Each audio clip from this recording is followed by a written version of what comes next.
Wow, I am absolutely blown away by the chapters we've received these past weeks. Raid specifically has jumped up my list as one of my favorite characters from all the development he has received through this Elf War arc. I'm so excited to talk about this chapter and break down all of the finer points, so let's get right down to it. Hello everyone, I'm Ozzy, and this is my Black Clover 214 and 215 chapter analysis. To completely contrast the gentle and conclusionary nature of last chapter, 214 starts out with Raid's finally speaking up, and boy does he have a statement to make. To follow up with what I was saying last chapter, Patri has hardly atoned for much of anything outside of assisting with taking down the true mastermind that he helped to put into power in the first place. The beautiful chaotic desires of Raid's heart to have his version of justice caused him to not simply reincarnate Patri, but to full-on revive him. With only his spite-filled vengeance on his mind, he dragged Patri back from the peace-filled delusion he undeservedly fled to, and brought him crashing down into the reality of the sins he never paid for. I am so blown away by this turn of events, but honestly, that's the game of this whole chapter. I have no idea what's to come of Patri and the elves, or Raids and Valtos at this point. The journeys I predicted for them was predicated on the fact that these characters were acting with the intent of moving on. But when Patri is thrown back into the equation, all of these lives begin to gravitate around him again. As a result of these actions, we are allowed to witness a meeting we never thought possible. William meets Patri and they promise to work together to make amends for their mistakes. But it truly makes me wonder, how? After this commitment to move forward, William makes a request to see Julius' body, but Patri doesn't accompany him, nor is he seen at all in chapter 215. As mentioned, Yami and William head off to pay their respects to Julius, while Asta, Mimosa, and Noelle stay behind with Lemuel and Sekre to recover. It is during this time that we get to have a heart-to-heart with Lemuel and Sekre. The two takeaways that I believe stem from this interaction are from what Lemuel has to say to Asta and what he has to say to Sekre. To Sekre, he gives his farewell and hands her off to the future she now resides in, encouraging her to invest in the new bonds she has formed. This is the push she needed to join the Black Bulls, and the encouragement she needed to take pride in and live for herself. To Asta, there is more of a general statement made. To the original Magic Emperor, the title was never anything more than words. The title, nor his status, were never what prompted his actions. He earned this title due to his actions and pressed for it regardless out of desire to see his ideals realized. I believe this is the lens through which we should be defining and predicting the next Magic Emperor. And with that, Lemuel passes on, and we transition over to Yami and William. The first thing that I want to point out that may have been missed by many is that for the greater half of this finale, Yami has been reserving a certain portion of his magic power to keep Julius's body preserved. Through the demon, the leech monster's damage, and even his final attack, he was reserving magic and protecting the Emperor. What a beast! Obviously, this didn't last for the entirety of the time, as Julius's body had gone missing from where it was set, but we quickly come to find out that Julius is still alive. Tabata, you madman. This is why I love you. You play with my emotions in a way that doesn't feel cheap and maintain a consistent logic that leads to these kinds of hype moments. As we move into chapter 215, we start right where we left off with the reveal of Julius alive and looking incredibly youthful. I love Yami's reaction to this. He's so fed up and emotionally spent that he outright denies this revelation. To be honest, although I don't mind the turn of events between William and Julius, I'm not satisfied with how quickly he was let off.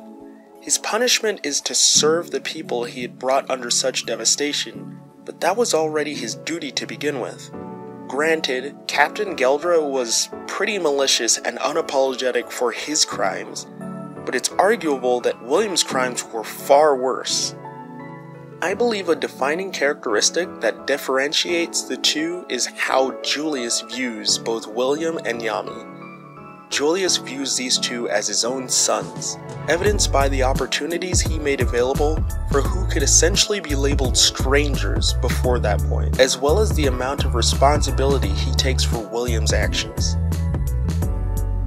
Moving on into the meat of this chapter, we are given a lot to speculate and consider as we transition into this new saga. Julius returns with Yami to what seems to be the aftermath of Lemuel's farewell from the previous chapter. I find it interesting that Julius chose not to wait, but instead immediately began to discuss what the plan would be moving forward without any of the captains gathered.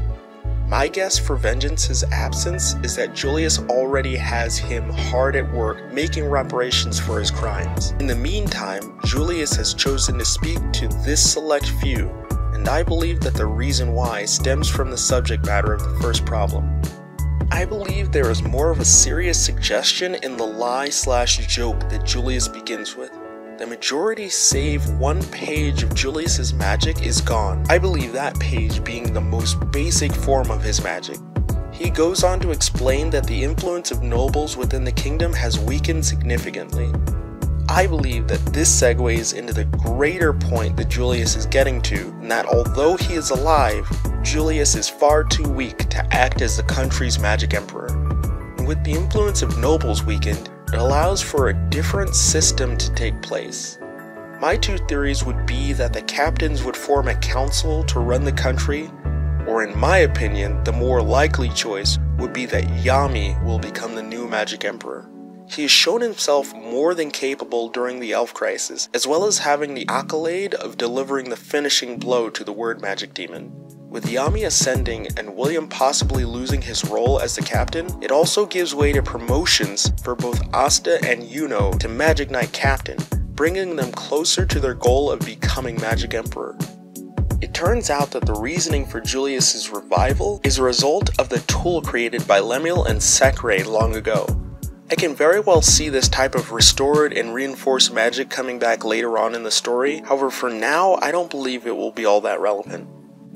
Winding down into the final pages of this chapter, Julius continues on into the second and third problems, for which he has called this meeting. As many have predicted, this next saga concerns the weakened state of the Clover Kingdom and the cause for alarm and defense against outside forces.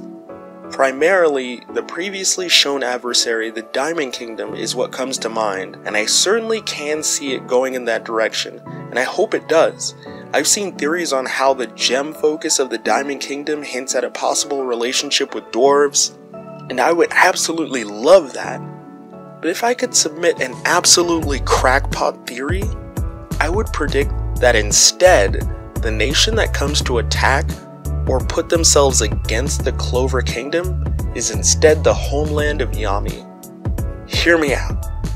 The Diamond Kingdom is busy with the many reforms with Mars and company, and although I would love to see that, it wouldn't make sense for our characters to leave the country while it's so weak, but instead for them to be preventing an invasion. Like I mentioned, the Diamond Kingdom is busy, so it would stand to reason that they wouldn't be the one to attack. For Yami's homeland to be the culprit, it would lead to topics such as better understanding Ki, as well as coming to know Yami's roots, especially if they would find him having left at such a young age to now be in such a position of power. But that's just a big reach for me. The third and final problem that Julius brings to our attention is that Asta in some way is dying or will die. Immediately what comes to mind for me is the Black Clover and its demon. I believe this final problem to be a newfound revelation that stems from the recent overuse of his black mode. However, I doubt that this is of much importance. Feel free to prove me wrong, Tabata. But that's all for this week. I'm sorry again about the late video, so I hope you guys enjoyed the double chapter analysis. Black Clover will be on break next week, it seems. So I'll be hard at work on a few supplementary videos to hold you guys over. Until next chapter, Silcia.